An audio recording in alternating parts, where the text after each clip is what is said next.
বিনিয়োগের ক্ষেত্রে মানুষ যে বিষয়টা নিয়ে যথেষ্ট চিন্তা ভাবনা করে তা হলো কোথায় বিনিয়োগ করবেন। ফিক্সড ডিপোজিট করবেন, নাকি এসআইপি করবেন, নাকি লাইফ ইন্স্যুরেন্সে ইনভেস্টমেন্ট করবেন। জীবনে কষ্টার্জিত অর্থ কোথায় বিনিয়োগ করলে অধিক মুনাফা অর্জন সম্ভব, সেই নিয়ে মানুষের মধ্যে প্রতিনিয়তই চিন্তা ভাবনা, প্রতিনিয়তই প্রশ্ন ঘুরপাক খাচ্ছে, কিন্তু সঠিক উত্তর অনেকেই খুঁজে পাচ্ছেন না। যার জন্য ইউটিউব চ্যানেল ফাইন্যান্স প্ল্যানারে প্রতিনিয়তই এই বিষয়ে ব্যাপক প্রশ্ন আসছে যে কোথায় বিনিয়োগ করবেন।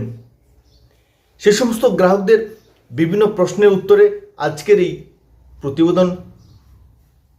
তাই প্রিয় দর্শক বন্ধুরা, অনুষ্ঠানটিকে শুরু থেকে শেষ পর্যন্ত দেখবেন, কারণ আপনার কষ্টার্জিত অর্থ কোথায় বিনিয়োগ করলে ভবিষ্যতে সবচেয়ে বেশি ভালো রিটার্ন পাবেন, সে বিষয়ে আজকের এই অনুষ্ঠান।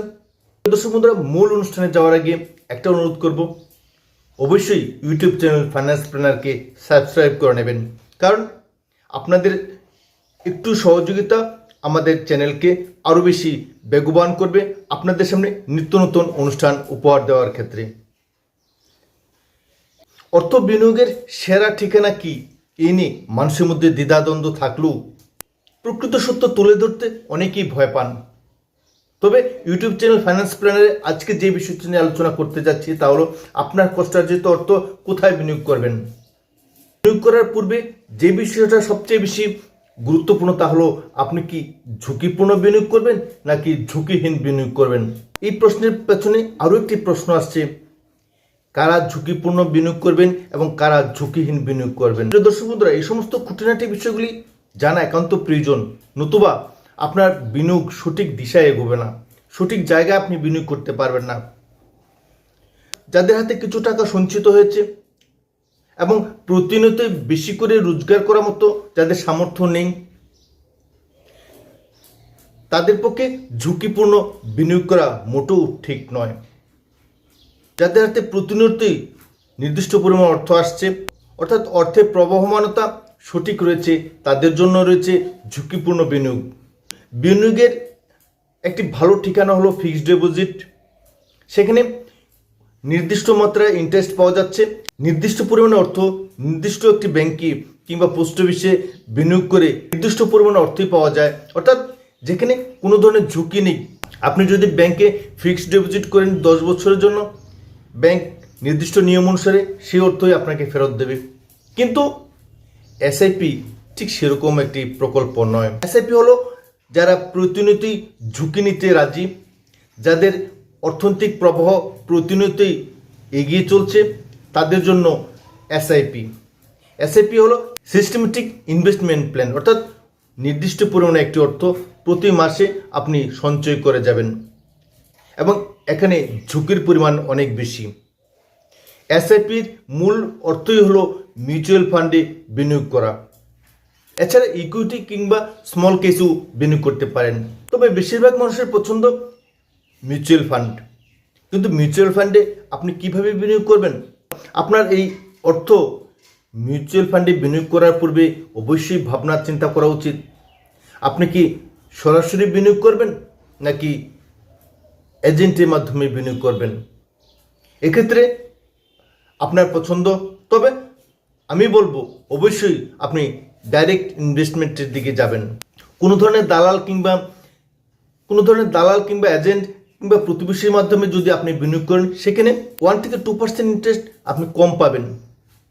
ধরুন আপনি 15 থেকে 20 বছরের জন্য বিনিয়োগ করছেন, তাহলে 1% করে যদি কম ইন্টারেস্ট আপনি পেয়ে থাকেন, তাহলে 20 বছর পরে 15 বছর পরে আপনি বিশাল টাকা হাতছাড়া করবেন। তাই প্রিয় দর্শক বন্ধুরা, এসআইপি করার পূর্বে অবশ্যই এই সমস্ত খুঁটিনাটি বিষয়গুলো ভাবনা চিন্তার মধ্যে রাখতে হবে। তবে আরও একটি গুরুত্বপূর্ণ বিষয় হলো, এসআইপিতে যদি আপনি বিনিয়োগ করেন তবে মোটেও স্বল্প সময়ের জন্য নয়, দীর্ঘমেয়াদী 10, 15, 20 বছরের জন্য আপনি এসআইপি করতে পারেন।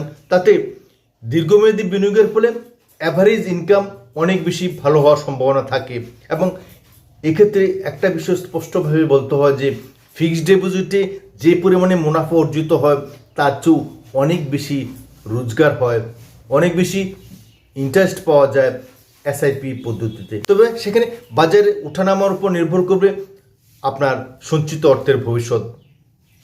কিন্তু তা সত্ত্বেও একটা বিষয় স্পষ্ট যে ঝুঁকিপূর্ণ বিনিয়োগ হলেও এসআইপিতে বিনিয়োগ করলে ফিক্সড ডিপোজিটের তুলনায় অনেক বেশি মুনাফা অর্জিত হচ্ছে। তাই যারা ঝুঁকি নিতে রাজি, যাদের ধারাবাহিক অর্থ রোজগার হচ্ছে, তাদের জন্যই এই এসআইপি পদ্ধতিতে মিউচুয়াল ফান্ডে কিংবা ইকুইটিতে বিনিয়োগ করা যথেষ্ট ভালো একটি সুযোগ রয়েছে। এবং যাদের অর্থ প্রতিনিয়ত আসছে না, যাদের রোজগার ধারাবাহিকভাবে হচ্ছে না, কিছু পরিমাণ সঞ্চিত অর্থকে বিনিয়োগ করতে চাচ্ছেন, তাদের জন্য ফিক্সড ডিপোজিট হলো সবচেয়ে ভালো বিনিয়োগ। কারণ সেখানে কোনো ধরনের ঝুঁকি নেই, নির্দিষ্ট মেয়াদে নির্দিষ্ট পরিমাণে অর্থ যা চুক্তিবদ্ধ থাকে তাই আপনি পেয়ে যাবেন। এক্ষেত্রে 7 থেকে 8% পর্যন্ত ইন্টারেস্ট পেয়ে যেতে পারেন। তাই প্রিয় দর্শক বন্ধুরা, একটা বিষয় স্পষ্ট হয়ে গেছে যে এসআইপি তাদের জন্যই যারা ঝুঁকি নিতে রাজি। দর্শক বন্ধুরা, বুঝতেই পারছেন এসআইপি না ফিক্সড ডিপোজিট, কোথায় বিনিয়োগ করলে আপনি বেশি লাভবান হবেন। কিন্তু তার চেয়েও বড় কথা, আপনি ঝুঁকি নিতে রাজি কিনা। যদি ঝুঁকিহীন নিশ্চিন্ত বিনিয়োগ করতে চান, তবে নিশ্চিতভাবে আপনার জন্য ব্যাংক, পোস্ট অফিস বা অন্যত্র ফিক্সড ডিপোজিট আপনার জন্য সেরা পন্থা। ফিক্সড ডিপোজিট নির্দিষ্ট মেয়াদে নির্দিষ্ট পরিমাণ অর্থ আপনি পেয়ে যাবেন, সেখানে ফ্লেক্সিবিলিটির কোনো সম্ভাবনা নেই। কিন্তু এসআইপিতে বিনিয়োগ করলে বেশি পরিমাণ মুনাফা অর্জনের সুযোগ রয়েছে, সেই সঙ্গে ঝুঁকিও রয়েছে অনেক বেশি।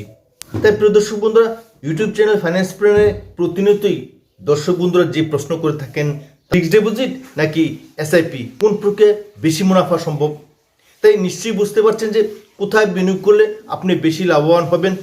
অর্থাৎ ঝুঁকিহীন বিনিয়োগ এবং ঝুঁকিপূর্ণ বিনিয়োগ, এই দুটি বিষয়ের উপর আপনি যদি ভারসাম্য রক্ষা করতে পারেন, তাহলে নিশ্চিতভাবে বুঝতে পারবেন কোথায় আপনার বিনিয়োগ করা উচিত। আপনি যদি চান অবশ্যই ফিক্সড ডিপোজিট করে নিতে পারেন, যেখানে ঝুঁকিহীন বিনিয়োগ, কিন্তু ঝুঁকিপূর্ণ বিনিয়োগে প্রফিটের পরিমাণও বেশি হয়ে থাকে। তাই অনুরোধ করব, আপনি যত টাকা ফিক্সড ডিপোজিট করার কথা ভাবছেন, তার 3 ভাগের 1 ভাগ অর্থ যদি আপনি এসআইপিতে বিনিয়োগ করেন, তাহলে নিশ্চিতভাবে দুদিকেই আপনার বিনিয়োগ অনেক বেশি লাভবান হবেন। তাই দুদিকে বিনিয়োগ করে আপনি অনেক বেশি লাভবান হবেন।